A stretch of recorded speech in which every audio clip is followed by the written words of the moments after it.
All right, let's talk about ADD and ADHD. You've heard these terms thrown around a lot, right? But there's so much confusion out there. So in this explainer, we're going to cut right through all that noise and get to what's really going on. This is the big one, isn't it? It's probably the #1 question people have. And you know what? We are going to answer it right now. By the time we're done here, it's all going to make perfect sense. So, to get us there, we've broken it all down into 5 key parts. We'll kick things off with the basics, then dive into what it actually feels like day to day. After that, we'll look at the science, explore what good support looks like, and wrap up with how we can all be better allies. It's a clear roadmap for a pretty complex topic. Okay, let's dive right into part 1. Before we can really get into the nitty-gritty, we have to make sure we're all on the same page with the fundamentals. So, what are we actually talking about when we say ADD and ADHD? So, the official term that's used today is attention deficit/hyperactivity disorder, or ADHD.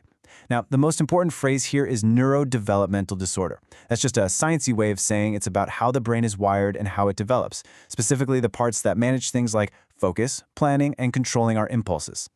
And here it is, the answer to our big question. The term ADD is basically retired. It's an old name. What people used to call ADD is now officially considered a specific type of ADHD. So think of it this way. All ADD is now under the ADHD umbrella, but not all ADHD is what we used to call ADD. Let me show you what I mean. Okay, this table makes it super clear. See that top row, the inattentive type? That's what people used to call ADD. It's all about having trouble focusing, staying organized, getting distracted easily. Then you have the hyperactive impulsive type. This is more about restlessness, fidgeting, maybe talking a lot or acting on impulse. And finally, there's the combined type, which, just like it sounds, is a mix of both. It really shows you that ADHD isn't just one thing. But, and this is so important, ADHD is not just a list of deficits. That's a huge misconception. The very same brain wiring that makes some things a challenge can be a source of some pretty amazing strengths. We're talking about things like incredible creativity, boundless energy, and this unique ability to think outside the box and solve problems in ways that other people just don't see. So we've got the clinical definitions down. But what does all of this actually look like in real life? What does it feel like? Let's jump into our next section and really get a sense of the day-to-day experience. Picture this, right? You sit down, you're totally ready to get your homework done. You've got your books, your pens, everything. And then, literally 2 minutes in, your brain is just somewhere else. A cool idea pops into your head, you hear a noise outside, anything but the task you're supposed to be doing. And in that moment of distraction, maybe you put your phone down somewhere, or your keys, or that assignment that's due tomorrow. It's not about being careless. It's more like your brain has trouble flagging those little things as important, so they just vanish from your mental radar. At the same time, you might have this internal buzzing, a physical need to just move. Trying to sit still at a desk can feel almost impossible, like your body has an engine that's always running, even when you're supposed to be parked. It's a lot to deal with all at once. Now here's the crucial part. I mean, come on. We all lose our keys sometimes, right? We all get distracted. The difference with ADHD is the frequency and the impact. When these kinds of things happen over and over, to the point where they're seriously getting in the way of school or work or your relationships, that's when it stops being just a normal human thing and becomes a clinical condition. This all leads to a really important question. Why? Why does this happen? So for our next section, let's get into the science of it all and, maybe more importantly, separate the real facts from some pretty persistent myths. Okay, so the science is pretty clear on a few things. First, there's a really strong genetic link. ADHD absolutely runs in families. It's also tied to differences in brain chemistry, especially with chemicals like dopamine, which helps regulate motivation and reward. We also see differences in how certain parts of the brain develop and mature. And in some cases, things like being born prematurely can play a role too.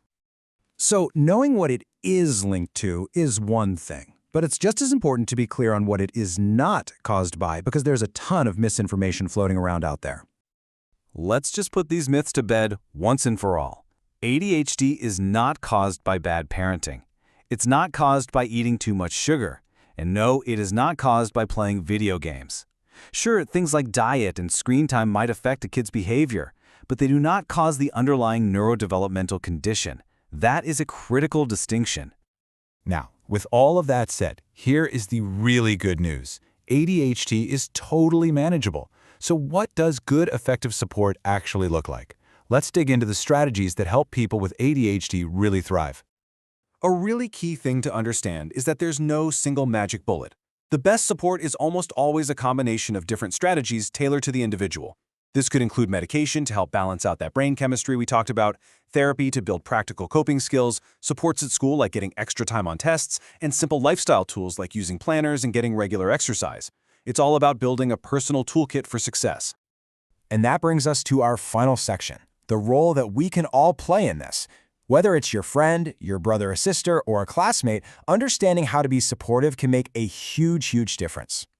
It really boils down to 5 simple but super powerful things. First, just be patient. Getting distracted isn't something they're doing on purpose. Second, don't judge. Calling someone lazy is not only hurtful, it's just plain wrong. Third, offer practical help, like a friendly reminder. Fourth, encourage breaks.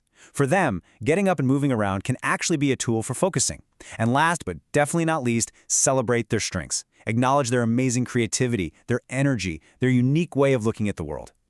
If there's one single thing I want you to take away from all this, it's this. ADHD is an explanation, not an identity. It's a neurological fact about how someone's brain is wired. It helps explain certain challenges, but it absolutely does not define a person's worth, their intelligence, or what they're capable of. And that really leaves us with one final big question to think about. Knowing all this, how can we start to build a world that doesn't just tolerate brain differences, but actually celebrates them? How do we create schools and workplaces and communities that harness the unique power that comes with every single kind of mind?